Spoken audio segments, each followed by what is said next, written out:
Samajwadi party इस बार घोषणा पत्र में कुछ करने जा रही है बदलाव। समाजवादी पार्टी ग्रामीण क्षेत्र और शहरी इलाकों के लिए अलग अलग बनाएगी घोषणा पत्र। इसकी तैयारी कर रही है, प्लानिंग कर रही है। शहरी इलाकों को ध्यान में रखते हुए अखिलेश यादव अलग घोषणा पत्र बनाए जाने की वकालत कर रहे हैं। युवा, महिला, किसान, शिक्षक, नौकरी पेशा जैसे बड़े सेक्टर्स पर फोकस है।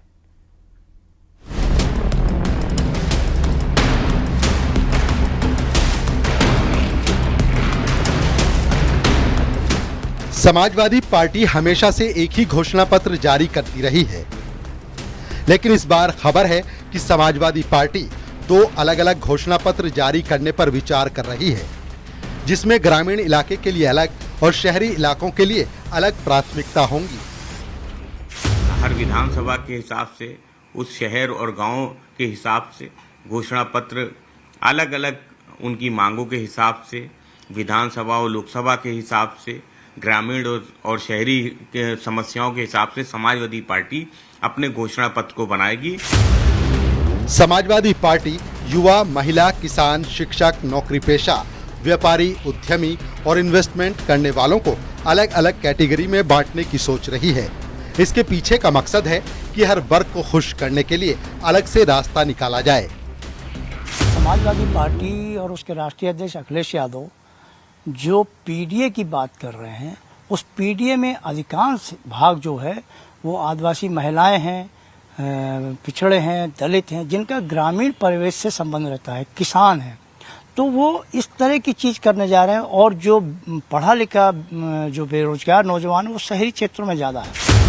समाजवादी पार्टी की घोषणा पत्र को लेकर ये तरकीब कितनी कामयाब रहती है ये तो वक्त बताएगा, लेकिन इस बार एसपी की कोशिश बीजेपी को कड़ी टक्कर देने की है। इस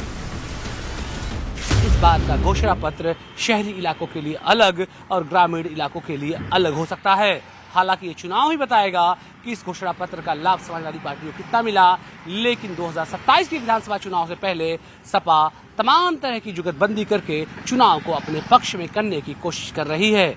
कैमरा पर्सन गोपी गिरी के साथ अलाउद्दीन, न्यूज़ 18 लखनऊ। बढ़ते हैं आगे। आजमगढ़ से अगली खबर। गैंगस्टर परवेज अहमद पर पुलिस और प्रशासन की बड़ी कार्रवाई सामने आई है। गैंगस्टर परवेज अहमद की 40,88,000 रुपए की संपत्ति कुर्क की गई है। अवैध कमाई से अर्जित जमीन को डुगडुगी में जाकर किया गया कुर्क। डीएम के आदेश के बाद पुलिस अधीक्षक ने कुर्की की कार्रवाई की है। गैंगस्टर परवेज अहमद पर दर्ज हैं कई आपराधिक मामले। इसके अलावा आपको बता दें, सराय मीर थाना क्षेत्र के पवई लाडपुर गांव में ये कार्रवाई की गई है। सुनो अपराध संख्या 76/23 धारा गैंगस्टर एक्ट, थाना सराय मीर, जनपद आजमगढ़ से संबंधित अभियुक्त परवेज पुत्र अशफाक निवासी शेरवा, थाना सराय मीर द्वारा अपराध से अर्जित अचल संपत्ति ग्राम शेरवा, तहसील निजामाबाद में गाटा संख्या 566 में से तहसील निजामाबाद के गांव शेरवा में इनके द्वारा अवैध रूप से अर्जित संपत्ति से दो संपत्ति क्रय की गई है। इनसे नियमानुसार डीएम महोदय के यहाँ से आदेश प्राप्त किया गया और उसके बाद आज SDM Nizamabad, CO Phulpur, SHO Pawai एवं सरायमीर की उपस्थिति में इनकी संपत्ति को कुर्क किया गया है। इसका कुल सरकारी मूल्य सर्कल रेट के हिसाब से लगभग 40 लाख रुपए का है। और भी इनके द्वारा अर्जित संपत्ति की जानकारी की जा रही है। आगे जो भी जानकारी प्राप्त होगी उसके आधार पर अग्रिम कार्रवाई की जाएगी। मेरठ में दुर्गा शक्ति यात्रा निकाली गई और महिलाएं और युवतियां लाठी डंडों के साथ करतब करती हुई नजर आई। इस यात्रा का मकसद नारी शक्ति को और ज्यादा सशक्त बनाना है और समाज में उनकी भूमिका को मजबूत करना बताया गया। ये यात्रा मातृशक्ति और नारी शक्ति के संदेश को फैलाने के लिए निकाली गई। जगह जगह पर यात्रा का हिंदू समाज के लोगों ने फूल बरसाकर स्वागत किया। यात्रा के दौरान महिलाओं और युवतियों ने शस्त्र प्रदर्शन भी किया। इस दौरान लव जिहाद को लेकर महिलाओं और लड़कियों को जागरूक भी किया गया है।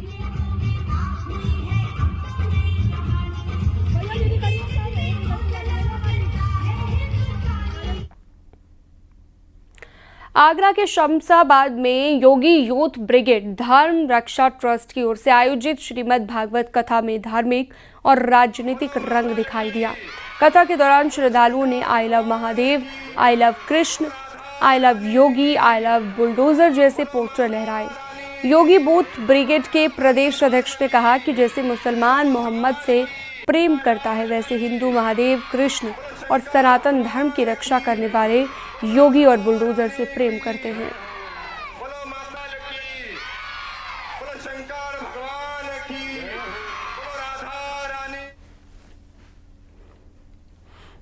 बढ़ते हैं आगे, प्रयागराज की बात करते हैं, जहां पर गंगानगर जोन के बहरिया थाना क्षेत्र में जमीन विवाद में महिलाओं की लाठी डंडे से पिटाई का एक सनसनीखेज मामला सामने आया। एक ही परिवार के दो पक्षों के बीच ये मारपीट हुई है, जिसका वीडियो तेजी से वायरल है। एक व्यक्ति लाठी डंडे से परिवार की एक महिला और बेटियों की लाठी से पिटाई करता नजर आ रहा है, जबकि उसके पीछे कुछ महिलाएं और पुरुष दौड़ते नजर आ रहे हैं। इस हमले में महिला जमीन पर गिर जाती है और उसे बचाने के लिए आगे आई उसकी बेटियां भी जमीन पर गिर गई। वायरल वीडियो का संज्ञान लेते हुए पुलिस ने 2 आरोपियों को हिरासत में ले लिया है। पुलिस के मुताबिक कूड़ा करकट डालने को लेकर विवाद हुआ है। पुलिस के हत्थे चढ़े दोनों अभियुक्त अब अपनी